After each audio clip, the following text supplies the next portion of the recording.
ఈ type of సినిమాలకి music, background music అవును, అండ్ విఎఫ్ఎక్స్ ప్రాణం. కరెక్ట్. ఇప్పుడు కొన్ని పెద్ద బడ్జెట్ సినిమాలు కూడా విఎఫ్ఎక్స్ విషయంలో ఫెయిల్ అవుతున్నాయి. అవును, సో ఆ విషయంలో మీరు తీసుకున్న జాగ్రత్తలు ఏంటి? టీజర్లో అయితే పర్ఫెక్ట్గా ఉంది. అవును, సో అదే పర్ఫెక్ట్ మొత్తం త్రూ అవుట్ ది ఫిలిం ఉంటుందా? ఉంటుంది.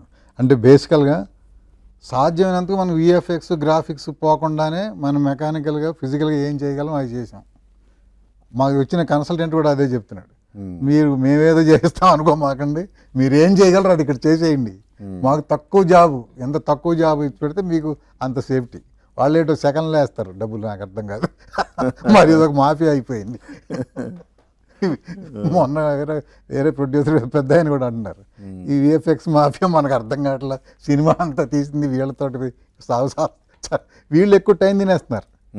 రాజాసాబ్ మొత్తం సీన్లు ఎందుకు పెట్టలే, అది పని కాల, మళ్ళీ ఇంకో వారం తర్వాత తీసుకొచ్చి ఇంకో సీన్ యాడ్ చేస్తారు. ఇప్పుడు ఇది మెయిన్ ప్రాబ్లం ఈ విఎఫ్ఎక్స్లతోటి. మీకైతే ఆ ప్రాబ్లం లేదు? మాకు అది లేదు, రెడీ ముందుగానే ఆ దెబ్బలు తినేసాం. ఆ time they took more time, లేకపోతే ఇంకా ముందే రావాల్సింది వాళ్ళకి. సో ఓకే, అది సెట్ అయిపోయింది.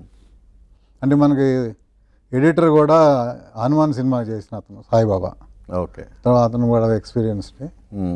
అతని ఆధ్వర్యంలోనే విఎఫ్ఎక్స్ చేయించాం.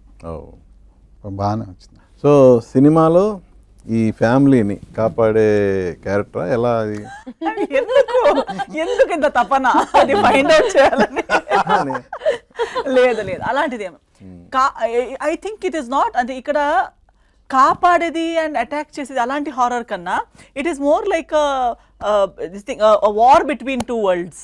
Okay, it's a war between two worlds, two thoughts or two, the past and present అన్నట్టు, లేదా గుడ్ అండ్ బ్యాడ్ అన్నట్టు, అలా. గుడ్ అండ్ బ్యాడ్ అంటే జనరల్ గా గాడ్ అండ్, ఇక్కడ అలా లేదు. It's not God and this, it is the good in the human and the bad in the human.